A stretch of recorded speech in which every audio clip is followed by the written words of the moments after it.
Pla cuenta con la más completa y robusta plataforma de recursos humanos en Chile, con la cual han ayudado a más de 3.000 empresas a digitalizar sus procesos y reducir sus costos en más de un 30%. Con sus soluciones de remuneraciones, control de asistencia, turnos, comunicaciones, firma digital, gestión de personas, digitaliza el área de recursos humanos. Con Talana rediseña la forma de trabajar. Conoce más en talana.com.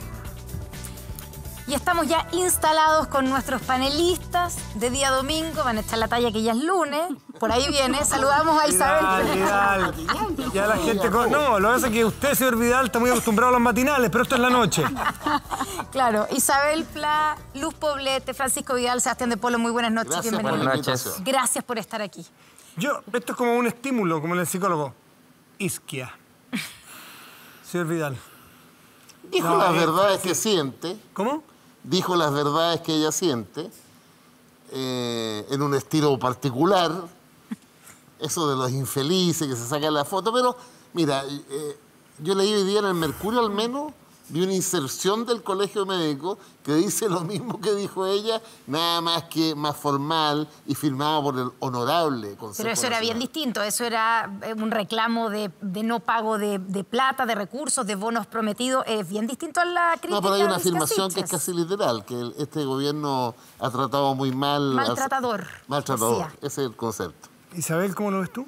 No, yo lo veo de manera diferente como lo ve Francisca. Yo creo que el inserto de hoy día era para tratar de tapar, digamos, de ponerle sustento a lo que había pasado y al ambiente que generó. Yo creo que se equivocó la doctora Siches en la forma y en el fondo también, en la forma, porque ser presidenta del colegio, el colegio médico es un gremio respetado transversalmente en los 150 años de vida que tiene.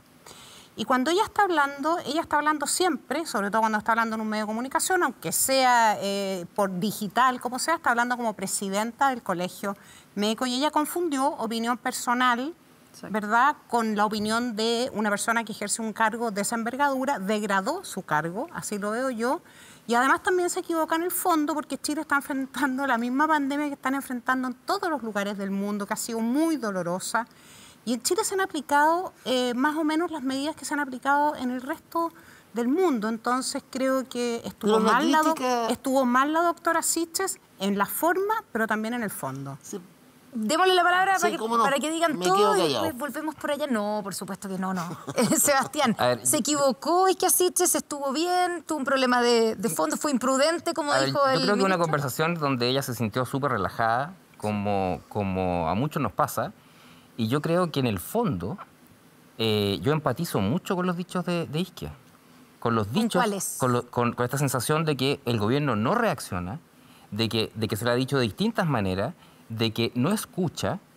Cuando ella dice, a mí la parte más que me pareció, más allá de las formas, porque uno puede tener críticas con las formas, es cuando dice, yo siento que voy a la mesa COVID solo para poder reclamar después. Porque hemos dicho una y otra vez, durante todo este año de pandemia, que hay medidas distintas que tomar, que hay otras acciones que tomar. Ella reconoce la vacunación, reconoce, o sea, desde el punto de vista, vamos al fondo de lo que está hablando, ¿no? Más que yo entiendo que puede ser que a gente le parezca que no está bien la forma en que se expresó, pero yo creo que es de una rabia que siente muchísima gente. Entonces, si hacemos una encuesta mañana, ¿cuánta gente está de acuerdo con los dichos de Isquia? Yo estoy seguro que la gran mayoría estaría de acuerdo con los dichos de Isquia. Tal vez no con su forma, pero a mí me preocupan dos cosas que ella deslizó. Una, de que, recuerden, el Colegio Médico pidió desde marzo del año pasado, cuando partió la pandemia, hace ya un año, un cierre total de Santiago. ¿Recuerdan eso cuando pasó, no? Después ocurrió. Entonces, el Colegio Médico, a mi juicio, junto a otros gremios de la salud, lo que han hecho es poner alertas que al gobierno le ha costado tomar en cuenta, que no ha tomado en cuenta y que ha seguido con un plan que yo creo que todos tenemos la misma sensación de que no es el ministro de Salud, que estuvo recién aquí en el programa, el que lleva la ejecución de la reacción del país. Parece que lo lleva o el segundo piso o el Ministerio de Economía, ¿no? Entonces, yo creo que ese tipo de cosas son las cosas más profundas que deberíamos, más allá de la forma, ¿no? Luz. No, yo creo que las formas sí importan cuando tú representas a una institución como el Colegio Médico. O sea, yo creo que cuando uno está sobre todo dentro de un programa de radio o de televisión, tienes que cuidar mucho porque tú representas a todo un grupo respecto a la opinión. Uno puede tener críticas respecto de las medidas o de los planes que se han desarrollado este último año. Uno puede tener, ella tiene además la posibilidad de estar sentada en esa mesa para poder proponer distintas cosas que se pueden ser escuchadas o no, y está bien referirse a eso. Ahora, creo que la forma, creo que tenemos que ser un ejemplo quienes representamos en distintas instituciones, organizaciones, a nuestras autoridades. O sea, hoy día estamos en una crisis institucional, tenemos una crisis con respecto al trato que tenemos entre las autoridades o cómo la ciudadanía se refiere. Pero ¿qué pasa con el fondo? Lo que dice y el fondo, más allá de las formas que... Como no, yo tampoco estoy de acuerdo con el fondo. Creo que Chile ha sido ejemplo en varias de las ejecuciones. No digo con eso que no haya que hacer una autocrítica de ciertas medidas que pueden funcionar o no. Esto es una pandemia sin precedentes y obviamente uno va trabajando y va teniendo que evaluar las distintas condiciones para ir mejorando o no las medidas que se van tomando. Entonces creo que no puede ser drástico, que esto se tiene que complementar no solamente las medidas sanitarias, que son las primeras, las más importantes, pero también con las medidas económicas, las medidas sociales, que son parte también de una sociedad súper compleja y súper golpeada por una pandemia. La pandemia no solamente golpea la salud de las personas, sino que también sabemos que la pandemia ha golpeado fuertemente... Bueno, ahí hay un punto dramático, en mi opinión. A ver. Pero estamos todos, y con razón, en el tema de los 7.000, de más de 22.000 muertos. O sea, la pandemia sanitaria es brutal. ¿Tú sabes la crítica que le hago al gobierno? De verdad se los digo. ¿Cómo no pone la misma energía en la otra pandemia, en la económica y social? Les voy a dar un dato, soy obsesivo con los datos. ¿Ustedes saben cuántos hogares están registrados en el registro social de hogares? 6.600.000 hogares. 8 millones. 6.600.000. La Carla Roviral lo leí. ¿Saben cuánto el año pasado? 1 millón menos. Hasta ahí el dato. ¿Saben cuántos hogares están siendo ayudados hoy por el IFE COVID? 2,5 millones de hogares. Ahora lo llegará a personas. ¿Qué me dice a mí, Rodrigo? Pero te faltan, espera. Está bien, Pero te faltan otros pilares del... Sí, no, pero el IFE es masivo. Claro, pero no es la única ayuda. O sea, claro. Pero mira. Está bien. Fíjate, cuando yo escucho al ministro de Hacienda decir IFE COVID, 2,5 millones de hogares, 5 millones de personas, y yo veo a la Carla Rubiral diciendo 6.600.000 hogares, 14.400.000 personas. Dato oficial. Salió la semana pasada. Entonces, ¿qué es lo que a mí, te prometo que me revela? ¿Por qué el gobierno no le pone la misma urgencia, ayuda? Yo sé que hay otro, ahora viene el bono de clase media. Isabel, por favor. Pero está bien. ¿Por qué se demora tanto? No, que me gusta conversar contigo, Francisco, porque tú hablas sobre hechos concretos. Entonces yo te los quiero complementar. Lo primero que creo que es muy importante tener en cuenta es que esta pandemia ha sido tan brutal que todas las ayudas, ninguna ayuda va a ser suficiente ni va a reemplazar el ingreso anterior que tenían las familias, ¿verdad? O el trabajo anterior, porque aquí hay miles de familias, millones de familias que han perdido el trabajo, ¿verdad? Y otras que han visto disminuido su ingreso. Eso por una parte. O sea, partamos de esa base que nada va a ser suficiente y tenemos que tenerlo claro. Por eso la reactivación tiene que llegar rápido. Pero además del IFE, que es el ingreso de emergencia, está anunciado, ¿verdad?, el bono de la clase media. Entre el bono de la clase media, el IFE y otros apoyos independientes para distintos grupos de la población, el gobierno pretende llegar a 8 millones de hogares. A 8 millones de hogares. Está el subsidio de arriendo por 3 meses, los subsidios de empleo, el IFE, el bono clase media, distintos apoyos, ¿verdad?, que tienen que ir repitiendo en el tiempo, porque muy probablemente vamos a tener también un 2021 que va a estar cruzado por la pandemia y los empleos no van a llegar no vamos a poder suplir, ¿verdad?, los empleos perdidos durante el año. Entonces, está bien, todo se puede hacer mejor, todos tenemos que hacer más esfuerzo, el gobierno debiera hacer más esfuerzo, los va a hacer en el Congreso probablemente cuando tramite ahora el bono clase media, ¿verdad? Y se va a encontrar con una oposición que dice que tiene muchas condiciones, en fin, todas esas cosas pueden pasar, pero creo que es importante también reconocer que la pandemia ha sido brutal y dura, que Chile enfrenta una crisis económica muy difícil y que vamos a tener un año por delante en el que tenemos que seguir ayudando. Ante esta situación que narran, ¿es posible o cómo se puede oponer el gobierno a un tercer retiro del 10%, que es la herramienta por la cual aparentemente la oposición va a encauzar su demanda. Inevitable parece. Yo creo que el esfuerzo, lo decía la Isa, y yo creo que ha habido un reconocimiento de parte del gobierno que el Estado debe hacer un esfuerzo mayor en estas circunstancias. Pero tiene que ser en forma progresiva y viendo también las condiciones que están. Es cierto, varias cosas. Esfuerzo mayor te primero, refieres a que cambiar, por ejemplo, que no tenga tener las mayores condiciones, recursos. sino que sea para Primero, todos. dos cosas. Tener mayores recursos y que esos recursos sean permanentes. O sea, no podemos estar con los mismos dineros de ahora. O sea, hubo varias críticas que se hicieron durante este tiempo. Uno, que las medidas fueran directas a las personas, ¿correcto? Dos, que se llegara oportunamente.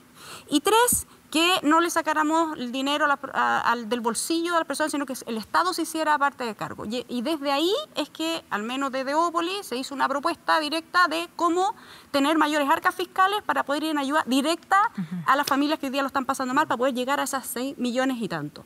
Y eso es eliminar las exenciones, que son un privilegio tributario, porque eso es lo que es, y de los cuales, exactamente, pero el ministro de Hacienda además no le puso mucha Chuteó fecha a eso. bueno, la le eliminación. hemos enviado, pero yo creo que es importante hacerlo desde ahí. Con el tema. Y eso es un recurso permanente. Sebastián. Pero lo que pasa es, si recordamos, tenemos dos candidatos que fueron ministros, candidatos a presidente de la República, ¿no? Que fueron ministros de este gobierno, que celebraron cuando lograron el IFE de 65.000 pesos. O sea, eso es una imagen que todos tenemos y todos la vimos, que celebraron en el Congreso que la ayuda era de 65.000 pesos. Por tanto, la conciencia que ha tenido este gobierno respecto a el volumen de la ayuda necesaria todavía no llega. Sí, pero la al mes se había gente hecho un está acuerdo poniendo de su bolsillo, de su plata, está enfrentando la crisis. Eso es lo que está pasando, de dos maneras. Uno, con el seguro de cesantía, es decir, la primera fue protección del empleo, pero en realidad es ocupe el seguro de cesantía. Y segundo, los fondos de AFP. O sea, la gente, más del 80% de lo que ha podido tener la gente es de su propia plata. Entonces, ¿qué decimos desde el Frente Amplio? Que la crisis no la paguen los trabajadores y trabajadoras. Y por lo tanto, lo mismo entonces, propone algo para encontrar esos fondos. Pero que el Estado desde el Estado, por eso, esta es una propuesta concreta para tener 3.000 millones de dólares para ayuda directa a las una propuesta de familias. pensiones que tiene un gasto fiscal súper importante, y ese gasto fiscal súper importante se hace con ajustes. Es decir, parece que plata hay. Entonces, yo creo que este gobierno, si no cambia la percepción de cómo ayudar con más plata a los hogares directamente, un IFE poderoso, con pocos requisitos para que llegue a la gente que lo necesita, porque si no la gente va a tener que seguir saliendo a movilizarse, a trabajar, a llenar los lugares de trabajo, el transporte público, y vamos con la pandemia, se nos va a descontrolar. Sebastián, pero tú decías que están en contra en el Frente Amplio de que se les siga sacando plata al bolsillo de los trabajadores. Por lo tanto, ¿eso quiere decir que están en contra de un tercer retiro? No, lo que pasa es que no hay ninguna otra solución del gobierno que sea de esa envergadura, que es lo que la gente necesita. La gente fue al primer retiro porque pero hay una necesita cantidad de gente que ya no tiene ni fondos en los... No, pero 3 millones. Son 4 millones y quedan 7 millones. Sí, Tres No, millones pero, de estudiantes. perdóname. ¿Hay alguna posibilidad que alguna vez una oposición, porque al revés, me da la impresión que puede pasar lo mismo, de que una oposición diga, sí, en realidad, lo que ha hecho el gobierno es lo correcto, es lo justo, en esta grieta en la cual estamos? ¿Ha sido lo suficientemente generoso? ¿En qué punto la oposición le va a reconocer al gobierno que ha puesto todo lo que puede poner? Pero veamos. O sea, Porque yo con digo la al tiro, presidenta Bachelet la vacunación. oposición hacía lo mismo. La vacunación. Yo digo vacunación. No, me refiero en Lejos. cuanto a plata. Pero mira, ¿cuál fue la última entrevista de Ignacio Briones, Hoy. la tercera, El Pulso, fin de año? Titular, hago una autocrítica. Muchas veces llegamos tarde. Sí, yo creo que Cierro el titular. Entonces recuerdo, pues. Aquí lo discutimos, no sé dónde parte, discutía yo con el ministro.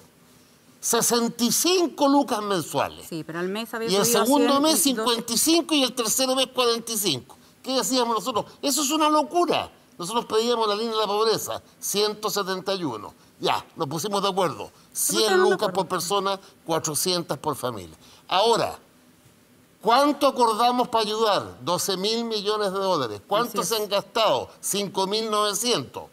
Ahí está la plata. Pero queda un año. A ver, Francisco, mira, queda un año de Iba a pandemia. terminar al tiro. Ya.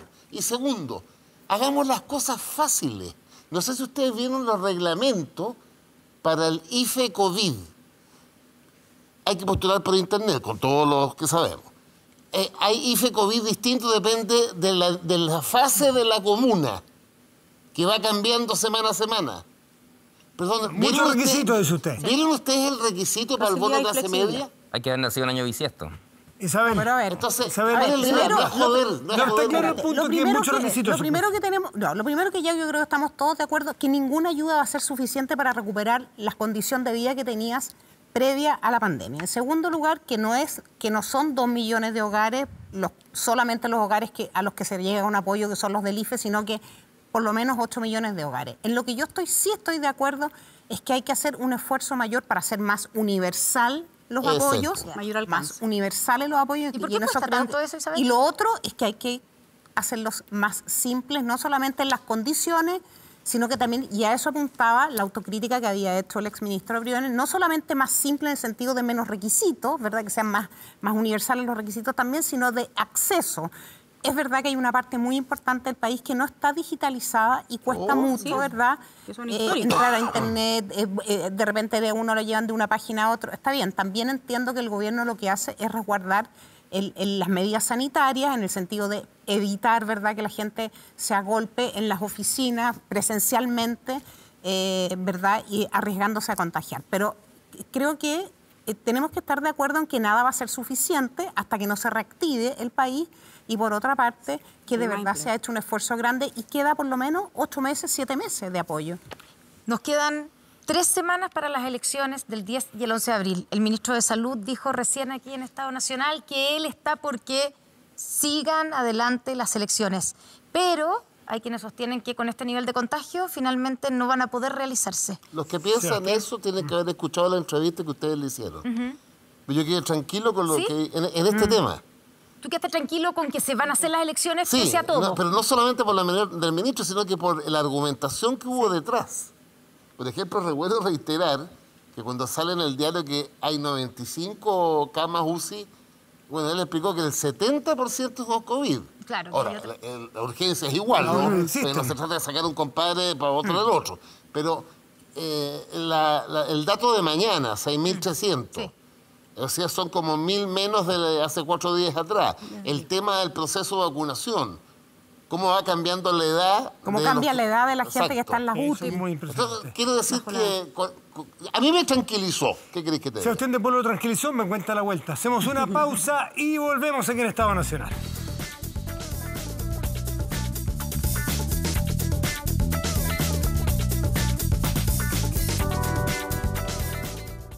RP, estás... Te hago una pregunta, Sebastián de Polo. Quiero aclarar algo. En la entrevista con el candidato a Recoleta, Daniel Jadwe, no quedó del todo claro con qué permiso viajaba a Copiapó.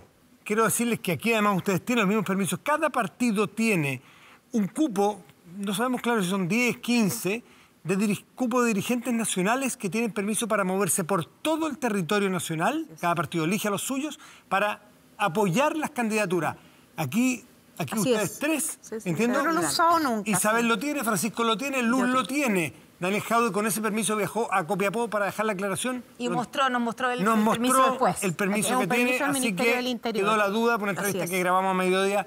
Es bueno, interesante y justo hacer la Y aclaración. es un permiso del Ministerio del Interior. Sí, es un permiso que Pero el nosotros interior lo le vimos con la corresponde CONI. emitirlo. Aclarado el punto, Aclarado el punto. Sebastián, Sebastián, de acuerdo. elecciones se tienen que hacer sí o sí, hay que aplicar una cuarentena agresiva, digamos, como algunos sostienen, para poder salvar las elecciones. O sea, primero, las elecciones, para mí, es el segundo objetivo. El primero es la salud de la gente, ¿no? Ese es como un principio. Obvio. Pero dado que la elección es muy compleja y aplazarla es muy compleja, que haya en otras fechas es muy compleja, yo lo que haría ahora es endurecer la cuarentena para que efectivamente estas, a lo mejor, brotes verdes de mejora se consoliden y la gente vaya segura a votar el 10 y 11. Si es que no, por eso el escenario alternativo es, si es que el gobierno, el Ministerio de Salud, no decreta las cuarentenas, es probable que algunas regiones estén en condiciones muy, muy negativas y eso desincentive la participación. Y, ojo, la elección del 10 y 11 de abril tiene varios componentes. Políticamente la más importante, a mi juicio, es la de constituyentes, ¿no? Porque puede ser la elección más importante de una generación. Pero además tiene una componente muy importante de poder local. que tiene que ver con los alcaldes, con los concejales, alcaldes, alcaldesas, concejales y los nuevos gobernadores regionales. Entonces, esa elección ya fue pospuesta, por tanto tenemos un periodo extendido. Entonces, si ponemos como objetivo hacer la elección, yo creo que hay que endurecer las medidas sanitarias ahora para que sea más seguro ir a votar el 10 y 11 de abril. Isabel Plas, ¿tú estás de acuerdo con eso? Yo, desde luego, la salud es lo más importante. Creo que es muy complejo y no es bueno para Chile postergar las elecciones, porque también de cuándo se vayan resolviendo ciertas incertidumbres va a depender que pueda el país redespegar, el empleo redespegar. Pero sí creo, yo escuché al ministro París en la entrevista que ustedes le hicieron, que mañana hay una reunión del Consejo y yo creo que, dada la urgencia de garantizar las elecciones, se me abre la posibilidad de que se cierre especialmente la región metropolitana, considerando, ¿verdad?, la posibilidad de que las cosas mejoren en la semana siguiente. Y dicho eso, si es que así sucediese y llegásemos al 10 y 11 de abril, siendo unas elecciones tan importantes, creo que las medidas que ahí se ocupen, los protocolos, tienen que ser tremendamente respetados. Creo que fue un acierto el tenerlo en 2 días, porque eso va a permitir que la circulación de la gente no tenga aglomeraciones, el tener los horarios preferenciales para el adulto mayor, que sabemos que son los que en general más participan, y idealmente no restringir por su salud, por el cuidado de su salud, esa participación, que es muy importante. Y obviamente todo el protocolo que ahí tiene, que resultó muy bien para el plebiscito, y en 2 días esperamos que sea igual de ordenado. Pancho Vidal, hay que yo quedé más confiado escuchando al ministro, pero un apretón fuerte, particularmente en las regiones más jodidas, en la decisión es mañana. Sí. Porque literalmente nos quedan 3 domingos. Exacto. 3 domingos para 4 elecciones. 4 votos. Aquí en 3 semanas, digamos. 3 semanas. Y quedan 3 domingos para que se cumplan los 15 días después de la segunda vacuna de los grupos de riesgo. Bueno, eso es muy importante. Entonces calzan esas 2 fechas. Sí, calza, ayuda. Entonces, por eso es que hace pensar que De hecho, mañana... yo el jueves 1 de abril soy inmune. Segunda dosis. Bueno, yo creo que eso es un punto importante. Claro. Conté 15 días. Sí, porque ya está vacunado las 2 dosis, ¿cierto? Yo creo que eso es un punto bien importante, que dadas esas medidas se priorice ahora la vacunación, absolutamente, durante estas semanas, para que mucha gente llegue ya inoculado con su doble dosis a la mayor cantidad de población mayor de 18 años. Creo que es importante. Estar con 2 vacunas. Sí, el problema, a ver, ¿cómo lo veo yo? Yo veo que también es muy importante que nosotros garanticemos la mayor confianza en la gente para que vaya a votar, porque podría ser que las elecciones se mantuvieran en la fecha, pero tuviéramos una participación que no alcanzara la participación del plebiscito, por ejemplo. Al menos. Eso se necesita. Un dato que es bien importante. Mira. Rapidito. Mira, que a mí, cuando voy apoyando a los candidatos, le digo a un concejal, ¿con cuántos votos salís tú? 1000, Pancho. A ver, ¿con qué cálculo estáis? En la última municipal, 2016, votó el 34% de los chilenos. En el plebiscito votó el 51%. La diferencia en votos son 2,5 millones. De tal manera que esa elección que estamos hablando es completamente impredecible. Depende de la cantidad de gente que vote. Pero por lo mismo hay que asegurar, yo creo, hay que asegurar que la máxima participación. Exacto. Obvio. Pero la máxima participación no a cualquier costo. No hay que la gente se sienta sana, confiada, segura, y si hay que tomar medidas radicales, yo prefiero tomarlas hoy día. Sí. La música no es tan Muchísimas gracias por estar aquí. Usted se puede quedar, señor Vidal, usted se puede quedar. Se queda tranquilamente. Tenemos tiempo para hablar de la primaria todavía el 4 de julio. Así que para una próxima oportunidad. Que tengan muy buenas noches. Gracias por venir a todos ustedes. Y a ustedes también. Gracias. Que tengan una muy buena semana y nos cuidamos, por favor. Nos vemos el otro domingo. Chao, gracias. Chao, gracias. Buenas noches.